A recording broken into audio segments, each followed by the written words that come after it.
Okay guys, we're back. Got set up here. So let's take a look at what I have.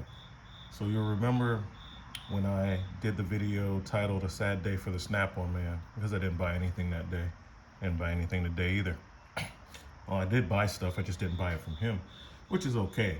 You know, I like Snap-on tools, but I'm not gonna buy everything from them because the price doesn't warrant it. Sometimes the quality doesn't warrant it. And in that video, I was highlighting the fact that I had this awesome Husky pick, which someone said was a radiator pick. It just came in a set that said automotive picks, but you know, whatever.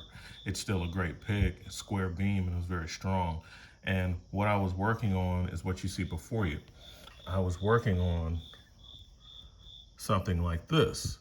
And you see, this is a heavy duty snap ring, and this is what you're going to find in around your 2012 Airstream with the Dexter axles. They're going to have that big snap ring like you'd find on a tractor wheel. Those snap rings they do have the holes in them so you can use pliers, but they are extremely stout, and you're not getting those out with just anything. So to try to use a standard pick, like my Snap-on picks, the little small ones, and the last, well, why don't you just use those and bend them up and then put them in for warranty?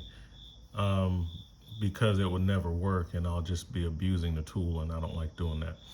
I try to use the right tool for the job, and that day I didn't have the right tool for the job, so I had to improvise. And since I was improvising, I already knew that those picks that are intended for like pulling seals and wire and other things like that, more of a light duty application, even though Snap-on calls the green set heavy duty. It's not for stuff like this, right?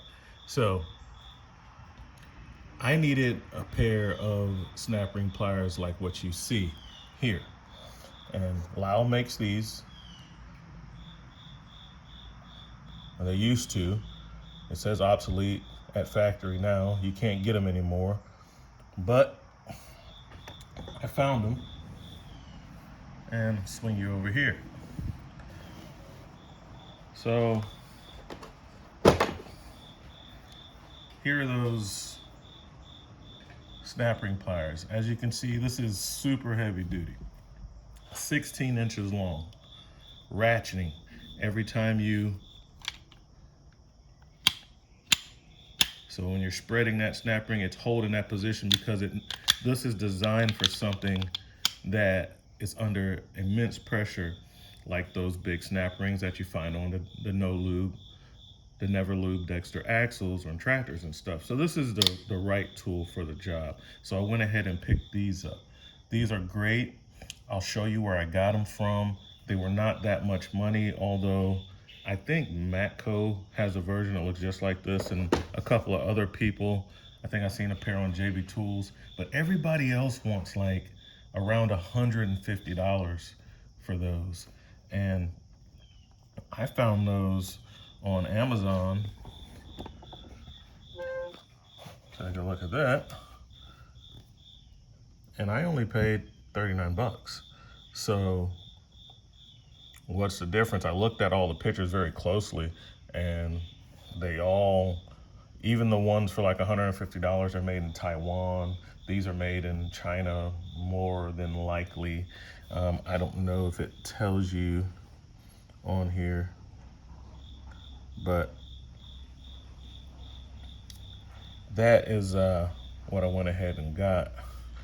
So that was one of the things that I got.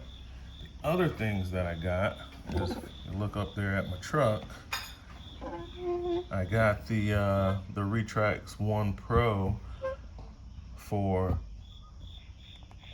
my truck. So let's take a look at that.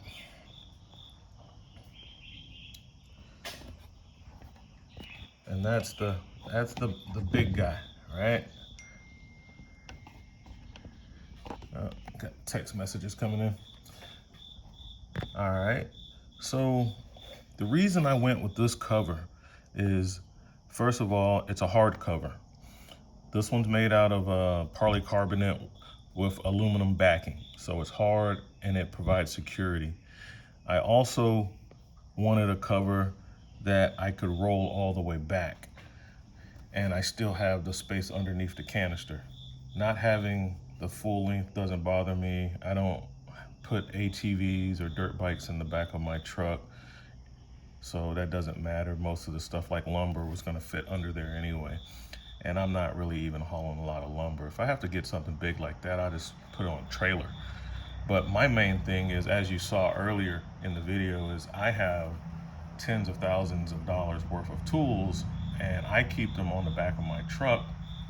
And when I'm at a site going from place to place, I might be, 100 feet, 200 feet away from my truck, working on something on a roof, and I don't need to worry about someone stealing my stuff while I'm working on something. Some of the areas you have to go to doing mobile RV work, it's sketchy, so you gotta be ready. This is the other reason why I chose this cover. This cover has like it's not a dovetail, but it's based on that principle to where you can put attachments on it. It accepts the Thule, the Yakima, and even the Rhino ladder racks and accessories, anything that uses that T-slot design. So I really like the fact that I could throw a basket on there, that I can put the ladder racks on there, and just truly customize this the way that I want, because sometimes I do need to take the big ladders with me. Sometimes I might have to pick up large appliances like air conditioners, refrigerators. I need to be able to throw that stuff on top of the racks if I don't need to stand it up in the bed of the truck, and I need for it to be secure. So as you can see right here, that rail system, and this is what sold me on this, right? So it's very versatile, easy install. You don't have to drill a bunch of holes in your truck, and I really like that. Plus it's lockable, has a lock on the back, and it can stop anywhere. So I can partially close it anywhere along the way. So you can look, this is not anything new. This has been around for a while.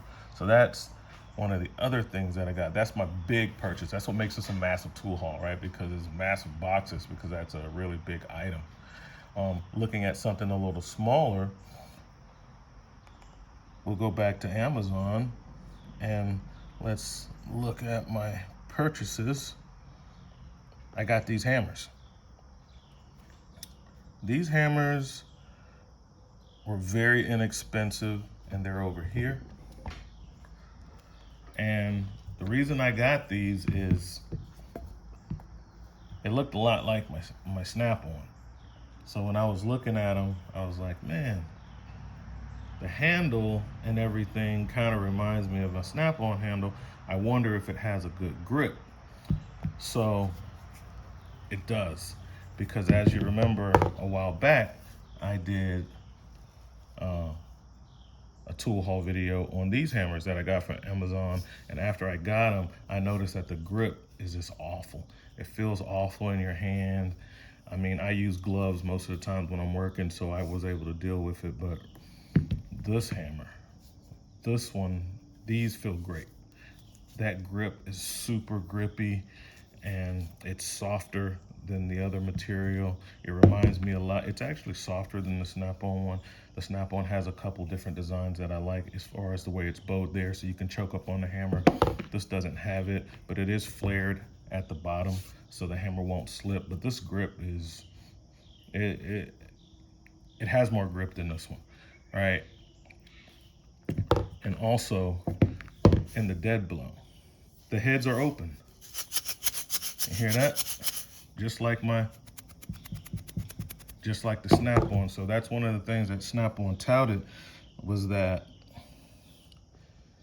they don't send the rod, the connecting rod, through the shaft. So they have free flow shot. And that free flow shot allows you to get a more deadening hit. It doesn't restrict the flow of shot. Well, these hammers have that too. Much like the Snap-on, the rod screws into the case. It doesn't have the wraparound like Snap-on. I'm not saying it's the same. It's different, but it's using that same technology to where the shot is free flowing. So performance-wise, it's gonna be very similar. So, I mean, I wasn't gonna go out and, well, what I pay, 89, 90 bucks, when I can get something with similar technology for a fraction of the cost. And that's how I do it for everything. I don't just buy Snap-on tools, I buy whatever works, you know. And these are really working for me at $13 for 2 hammers. And a hammer isn't something that is gonna typically wear out or break on you, okay? Because I have some hammers in this tool cart down here. I'll go grab one of them.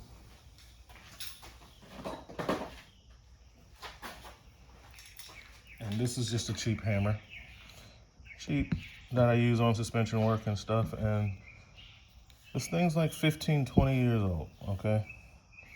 So I really don't want to hear it about, oh, this and that, about the hammers, the quality.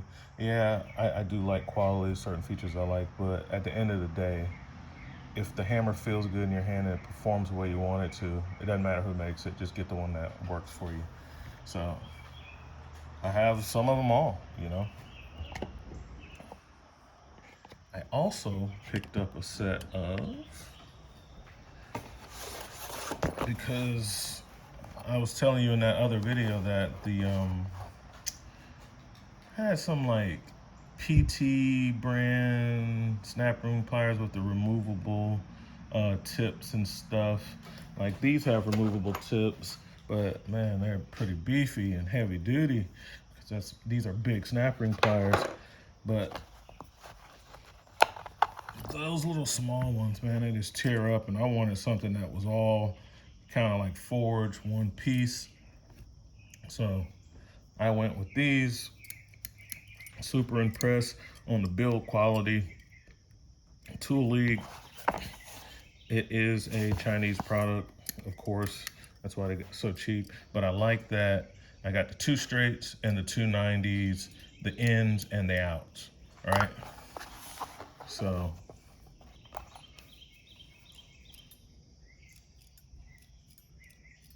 that's what I want. And the tips, it's all one piece, like how some other manufacturers make them. They're not convertibles. When I want to do innies, I get that one, and when I do outies, I do the other one. So let's see what I paid for those. I'm gonna find it on the page. And let's swing around and take a look.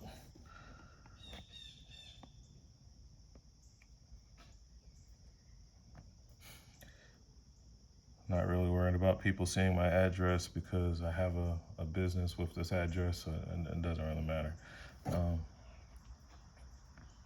$20. So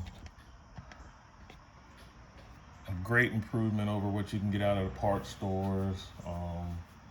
Extremely less expensive of what I can get off of the Snap-on truck.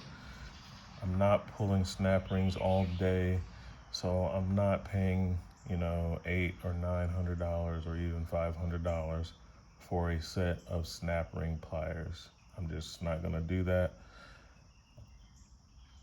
I'm gonna go with something a little more reasonable, being that this is not a tool that I use every day, but it is a tool that I've ran into that I've needed, working on different motors and whatnot that have those snap rings in them. So I'm very happy to pick these up. And the build quality is very good on these. I was very surprised with these, even like the case. Well, that's all for now. RV Tech Pro out.